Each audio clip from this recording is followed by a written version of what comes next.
کرتے رہو گے؟ کب تک جرائم کرتے رہو گے؟ کب تک خدا کے غضب کو چیلنج کرتے رہو گے؟ کب تک اللہ کے عذاب کو دعوت دیتے رہو گے؟ کب تک خدا کے عذاب سے غفلت برتتے رہو گے؟ یاد رکھنا، اللہ نے کسی کو بہت لمبی عمر ہمیشہ کے لیے نہیں دی ہے۔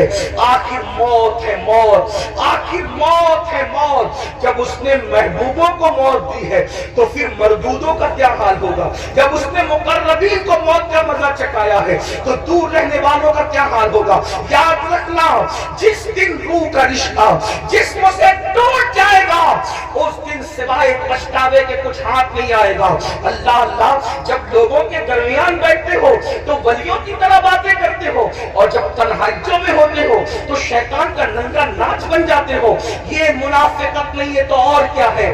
زبان کچھ اور کہے اور کردار کچھ اور کہے۔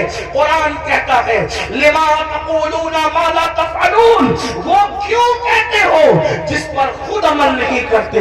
مسلمانوں بتاؤ، اللہ اکبر، ہمیں نماز کے لیے ٹائم نہیں۔ کون نماز؟ وہ نماز جو معراج المومنین ہے، وہ نماز جو رسول اللہ صلی اللہ علیہ وسلم کی آنکھوں کی ٹھنڈک ہے، وہ نماز جو گناہوں سے انسان کو ایسے پاک کر دیتی ہے جیسے غسل کرنے والوں کے جسم کا میل ختم ہو جاتا ہے، وہ نماز جو اللہ سے بندے کو قریب کر دیتی ہے، اللہ کا قرب نصیب ہوتا ہے جس نماز سے۔ کون سی نماز؟ وہ نماز جس کی بنیاد پر انسان رحمتوں کا مستحق ہوتا ہے۔ کون سی نماز؟ وہ نماز جس سے روزی میں برکت ہوتی ہے، وہ نماز جس کے بعد دعائیں قبول ہوتی ہے، وہ نماز جس کے پڑھنے سے بیماریوں کا خاتمہ ہوتا ہے، وہ نماز جس کے بعد انسان کو مقام محبوبیت ملتا ہے، وہ نماز۔ اللہ اکبر، سارے احکامات زمین پر بھیجے گئے، لیکن جب نماز دینا ہوا تو زمین پر نہیں بھیجی گئی بلکہ معراج میں لامکان میں بلا کر محبوب کو دے کے بتایا گیا۔ سارے احکامات اپنی جگہ ہے لیکن نماز کا معاملہ اپنی جگہ ہے۔ اس لیے بزرگوں نے فرمایا، اللہ کے رسول علیہ السلام فرماتے ہیں کہ سب سے پہلے قیامت میں نماز کے بارے میں پوچھا جائے گا۔ اگر نماز کا معاملہ آپ کا کلیئر ہوا تو سارے معاملات کلیئر کر دیے جائیں گے، اور اگر نماز کے معاملے میں اٹک گئے، نماز کے معاملے میں پھنس گئے تو پھر انسان بچ نہ سکے گا۔ آپ مجھے بتائیں، ہمیں اللہ سے ڈر نہیں لگتا؟ جس قیامت کے دن کے بارے میں کعب احبار کہتے ہیں اگر 70 انبیاء کے برابر بھی کوئی اعمال بفرض محال لے کر کے پہنچے تو بھی وہ اپنے اعمال کو حقیر جانے گا، حقیر۔ آپ سے پوچھتا ہوں کیوں وقت نہیں نکالتے؟ اب آئیے آپ سے پوچھوں، امام تو سجدے کی، امام تو اللہ اکبر شہادت کے وقت بھی سجدہ کرتے ہیں، کتنا دردناک وقت ہوگا۔ اللہ اللہ، جب انسان کا ایکسیڈنٹ ہوتا ہے اور وہ موت کو قریب دیکھتا ہے تو انسان اپنی جان کی فکر کرتا ہے، مگر قربان میرے امام شہید کربلا نے جب آخری وقت آیا تو بھی اپنے سر کو سجدے میں رکھا اور سر سجدے میں رکھ کر کے بتا دیا اوروں کو جان سے محبت ہے لیکن علی کے بیٹے کو اپنی جان سے زیادہ سجدے سے محبت ہے۔ آپ بتائیں تو صحیح۔ اور اسی نماز سے ہم دور ہے، عاشور میں بھی نماز دور کرتے، عاشور میں بھی نماز سے دور رہتے ہیں۔ آئیے اب اس اپنی گفتگو کو ایک کی طرف لے جاتے ہوئے آپ سے پوچھوں، اگر قیامت کے دن، توجہ کرنا ان جملوں پر، اگر قیامت کے دن فہرست بنی زانیوں کی کہ زانی ایک ساتھ کھڑے رہے، توجہ زانیوں کی فہرست بنی کہ زانی ایک ساتھ کھڑے رہیں گے تو جس گروپ میں یزید ہوگا اسی گروپ میں زنا کرنے والے بھی تو ہوں گے نا۔ دنیا کے اندر بڑی بڑی باتیں ہاتھنا آسان ہے، محشر آپ کی مرضی اور میری مرضی سے نہیں ہوگا۔ محشر کو محشر کہتے اس لیے ہے کہ وہاں بڑے بڑے مقربین بھی نقصی رسی کہیں گے۔ تھوڑا کسی کے دل کی فریاد دل کے کانوں سے سنو، میری قوم کے جوانوں جہنم کا ایندھن بننے نہیں آئے ہو، میری قوم کے جوانوں اللہ کو ناراض کرنے نہیں آئے ہو، امام علی مقام سے جان سے زیادہ محبت کرنے والے میرے سنیوں آپ سے پوچھتا ہوں تھوڑا غور کرنا، ایمان والے دل پہ ہاتھ رکھ کر سوچنا، زانیوں کی فہرست بنے گی کہ سارے زانی ایک ساتھ کھڑے رہے، تو بتاؤ جہاں یزید ہوگا وہاں زانی لوگ ہوں گے کہ نہیں ہوں گے؟ اور نگاہوں کی پاکیزہ، نگاہوں کو پاکیزہ رکھنے والوں کی فہرست بنے گی کہ جو نگاہوں کو نیچے رکھتے تھے، عورتوں کو پاک کی نظر سے نہیں دیکھتے تھے، جن کی نگاہوں میں تقدس تھا وہ سب ایک طرف کھڑے رہے۔ تو بتاؤ اللہ اکبر، نگاہوں کو تحفظ دینے والے امام حسین کے ساتھ کھڑے ہوں گے اور زنا کرنے والے یزید کے ساتھ کھڑے ہوں گے۔ اگر قیامت میں ایسا ہو گیا، اگر ہو گیا کہ بے نمازی ایک ساتھ رہے اور نمازوں کی پابندی کرنے والے ایک ساتھ کھڑے رہے، تو بتاؤ یزید کے ساتھ کھڑے ہوں گے کہ نہیں ہوں گے بے نمازی؟ اور جو نمازوں کو تحفظ دیتے تھے وہ اس شہید کے ساتھ کھڑے ہوں گے کہ نہیں ہوں گے جس نے سر کو سجدے میں قربان کیا ہے؟ سر سجدے میں قربان کیا ہے۔ اللہ کسی نے کہا تھا ہو سکے تو لائیے دونوں جہاں میزان میں نے ایک سجدہ زمین کربلا سے لے لیا۔ اللہ اکبر، بتاؤ مسلمانوں، تو پتہ چلا یہ نظریات کی جنگ ہے، یہ نظریات کی جنگ ہے۔ آپ سے پوچھوں، جنگ میں جب انسان جاتا ہے، جنگ میں جب انسان جاتا ہے فوج لے کر جاتا ہے، بہن لے کر نہیں جاتا۔ جنگ میں انسان جاتا ہے فوج لے کر جاتا ہے، بیویاں لے کر نہیں جاتا۔ جنگ میں انسان جاتا ہے اللہ اکبر فوج لے کر جاتا ہے، سوتیلے بھائی لے کر نہیں جاتا۔ جنگ میں انسان جاتا ہے 6 مہینے کا بچہ لے کر نہیں جاتا۔ امام آپ جنگ میں بھی جا رہے ہیں، اور کچھ لوگ تو کہتے ہیں کہ چلو اتفاقی حادثہ ہو گیا۔ اتفاقی حادثہ آپ کے مورخین کے لوگوں کے لیے کہنے کو ہے، ورنہ رسول اللہ کے گھر کا بچہ بچہ جانتا تھا۔ آقا نے اتنی تفصیل سے کربلا بیان کی تھی۔ ابن عباس کہتے ہیں کہ نبی کے گھر کے بچے بچے کو پتا تھا کہ حسین میدان کربلا میں کھڑے تھے، وہ شہید ہوں گے۔ جنگ صفین کے موقع پر گولائے کائنات جب کربلا کے قریب سے گزرے تو روئے، فرمایا یہاں حسین کے اونٹ بیٹھیں گے، یہاں ان کے کجاوے رکھے جائیں گے۔ یعنی کتنی تفصیل معلوم تھی خاندان رسول کو کہ اونٹ کہاں بیٹھیں گے وہ بھی پتا ہے، خیمے کہاں لگیں گے وہ بھی پتا ہے، کجاوے کہاں رکھے جائیں گے وہ بھی پتا ہے۔ آپ کہتے ہیں حادثہ ہو گیا، لیکن یہ حقائق ہے، سچائی ہے۔ امام آپ جنگ کے لیے جا رہے ہیں لیکن بیویاں لے جا رہے ہیں، جنگ کے لیے جا رہے ہیں، بہنیں لے جا رہے ہیں، جنگ کے لیے جا رہے ہیں، بیٹیاں لے جا رہے ہیں، جنگ کے لیے جا رہے ہیں، بچے لے جا رہے ہیں، جنگ کے لیے جا رہے ہیں، سوتیلے بھائی لے جا رہے ہیں۔ ایسا کیوں؟ امام گویا کے بتائیں گے یہ تلواروں کے ٹکرانے کی جنگ نہیں بلکہ یہ کردار کی جنگ ہے، یہ نظریات کی جنگ ہے۔ ایک طرف یزید سوتیلی ماں کو پاک کی نظر سے دیکھ رہا ہے، تو ہم میدان میں بتائیں گے کہ سوتیلے رشتے کا تقدس کیا ہے۔ آپ دیکھیں پوری دنیا کے اندر سوتیلا رشتہ ہمیشہ مشکوک رہا ہے۔ آپ توجہ کریں، سوتیلا رشتہ ہمیشہ مشکوک رہا ہے۔ آپ نہیں دیکھتے سوتیلے رشتے کا مطلب قرآن کی تفاسیر اٹھا کر کے دیکھیں، ابن عباس سے لے کر صاحب نعیمی تک سوتیلے رشتے کا مطلب کیا؟ حضرت یعقوب علیہ السلام کی بیوی جو حضرت یوسف علیہ السلام کی سوتیلی ماں ہے، اللہ اکبر، وہ اپنے بیٹوں کو بتا رہی ہے اللہ اکبر کہ تمہارے سوتیلے بھائی نے یہ خواب دیکھا ہے۔ اسی طرح ہے نا، سوتیلے بھائی ہاتھ کا پانی چھین کر کے زمین پہ ڈال رہے ہیں، سوتیلے بھائی ہاتھ کی روٹی چھین کر کے کتے کو ڈال رہے ہیں، سوتیلے بھائی مار پیٹ کر کے کنویں میں پھینک رہے ہیں۔ یہی تو سوتیلا رشتہ لوگ جانتے ہیں۔ مگر قربان جائے امام علی مقام سوتیلے بھائیوں کو کربلا میں لے جا کر اور پھر ان کی وفا کا اظہار کر کے بتا رہے آخر کار امام حسین نے سوتیلے بھائیوں کے ساتھ سلوک کیا کیا ہوگا کہ سوتیلے بھائی اپنی جان سے زیادہ اپنے سوتیلے بھائی سے پیار کر رہے ہیں۔ کوئی کسی پر یوں تو نہیں مرتا، کوئی کسی سے یوں تو پیار نہیں کرتا۔ اب آپ سے پوچھتا ہوں، حسین پاک کا سوتیلا بھائی سب سے زیادہ معتبر باوفا ہے جسے دنیا غازی عباس کے نام سے جانتی ہے۔ آپ سے پوچھتا ہوں، وفا کا دوسرا نام اگر کربلا کے بعد ہم سے کوئی پوچھے تو ہم حضرت غازی عباس کا نام لیا کرتے ہیں۔ شمر نے اللہ اکبر رشتہ داری کی وجہ سے حضرت عباس کو امان لکھی، ان کے بھائیوں کو امان لکھی، تو حضرت عباس نے کہا شمر تجھ پر بھی لعنت ہے اور تیری امان پر بھی لعنت ہے، واللہ تو نے نبی کے شہزادے کو امان جان نہیں دی ان کو کاٹنا چاہتا ہے, ہمیں بچانا چاہتا ہے. حسین کے بعد زندہ رہنے کو ہم پسند ہی نہیں کرتے. یہ ایک سوتیلے بھائی کا جذبہ. اب آپ سے پوچھتا ہوں, اگر آپ کربلائی ہے, اگر آپ حسینی ہے, تو اس مجمع میں اپنے دل میں سوچو آپ کے سگے بھائی کے ساتھ آپ کا سلوک کیا ہے. کربلا صرف کالے کپڑوں کا نام تو نہیں نا پہننے, کیا کربلا سینہ پیٹنے کا نام نہیں. ہمارے درمیان کربلا اسوہ مصطفیٰ کی تفسیر کا نام ہے. ہمارے نزدیک کربلا بدر و احد کے مقصد کی تکمیل کا نام ہے. آپ سمجھتے کیا ہے کربلا کو, لیکن ہمارے اندر کربلا کہاں ہے؟ ہم نے رسمی اور اسمی کربلا کو تو دیکھا, ہم نے حقیقت کربلا کو نہیں دیکھا. بتاؤ آپ کا ہمارا جذبہ بھائی کے بارے میں کیا, یہی نا اس کا کھیت ہڑپ کر لیا, اس کا حصہ ہضم کر لیا, اس پر کیس کر دیا, اس کے خلاف کھڑے ہو گئے, اس کی بیٹی کو اچھے رشتے آتے تو آپ کو پسند نہیں آتا, آپ کو ہضم نہیں ہوتا. بتائیں تو صحیح, اس کے گھر میں بیٹے ہی بیٹے پیدا ہوں تو آپ کو تکلیف ہوتی ہے. یہ آپ کا معاملہ سگے بھائی کے لیے, اور وہاں سوتیلے بھائی کے ساتھ انداز کیا ہے سرکار غازی عباس کے ساتھ دیکھیں. پھر اس کے بعد امام اپنی بہن کو کربلا میں لائے.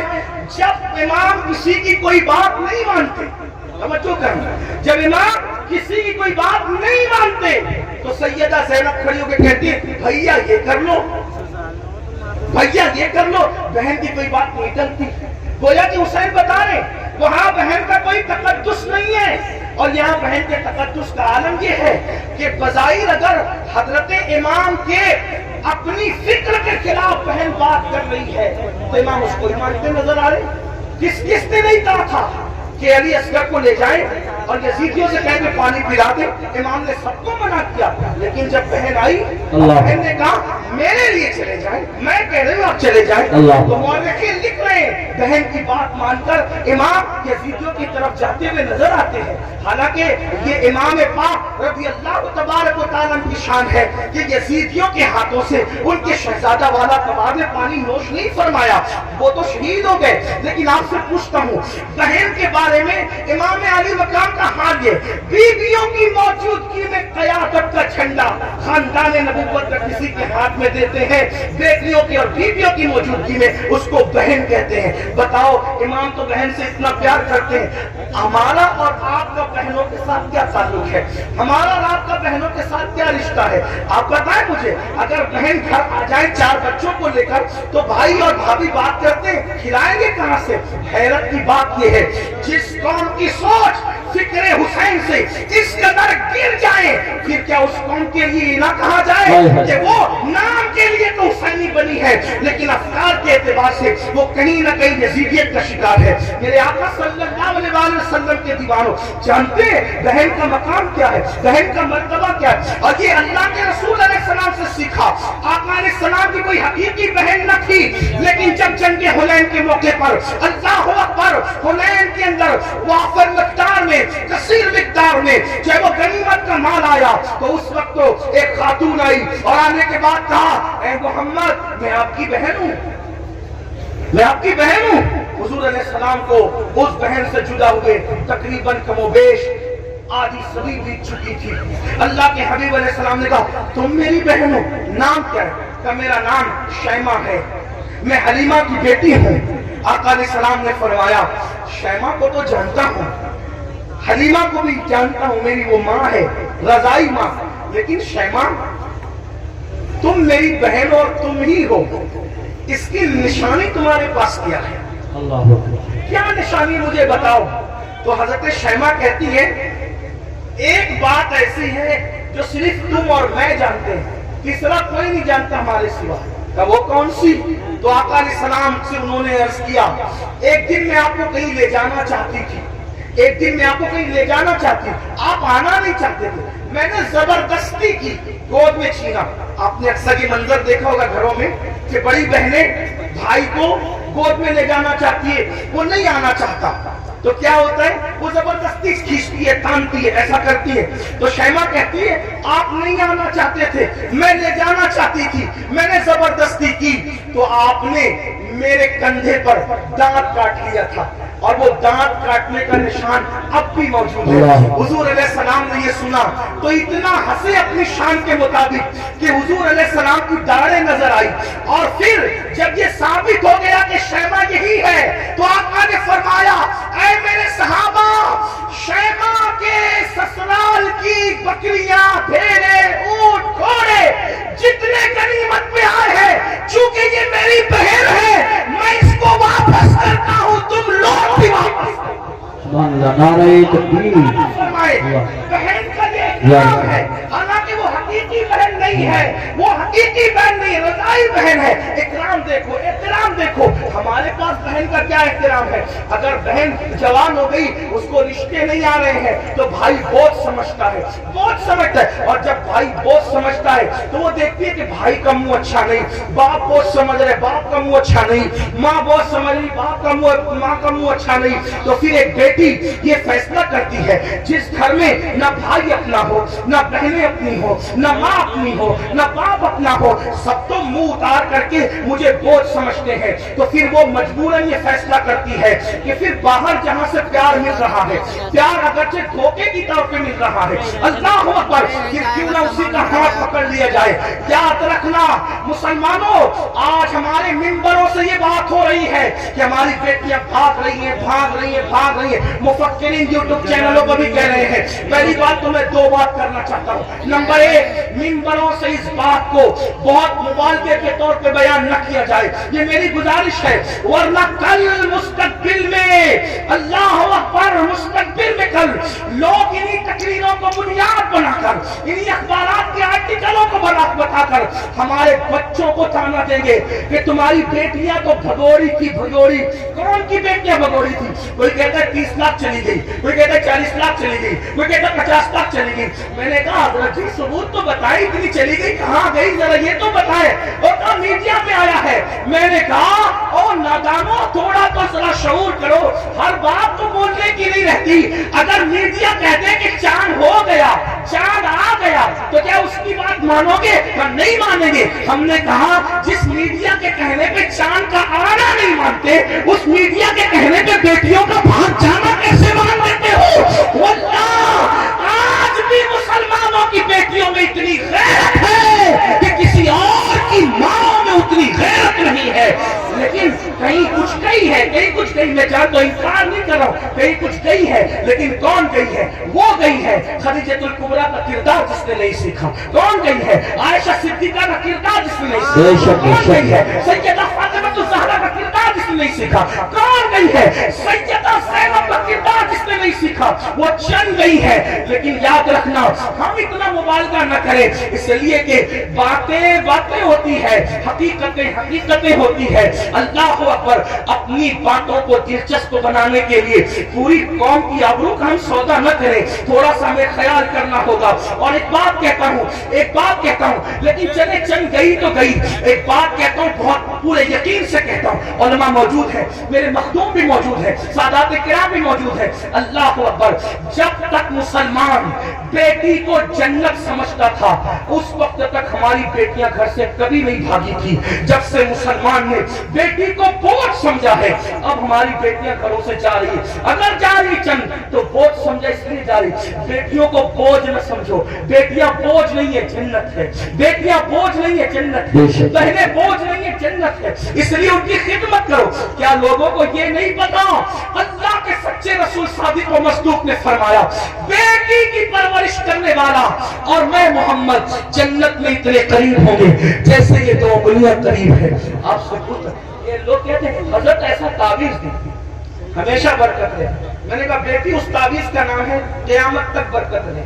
وہ کیسے؟ حدیث پاک میں آتا ہے جس گھر میں بیٹی پیدا ہوتی ہے اس گھر میں فرشتے آتے ہیں اور اس کو چاروں طرف سے گھیر کر کہتے ہیں اے کمزور جان سے پیدا ہونے والی کمزور جان، جس کے گھر میں تو پیدا ہوئی، ہم قیامت تک اللہ کے حکم سے اس کی مدد کرتے رہے۔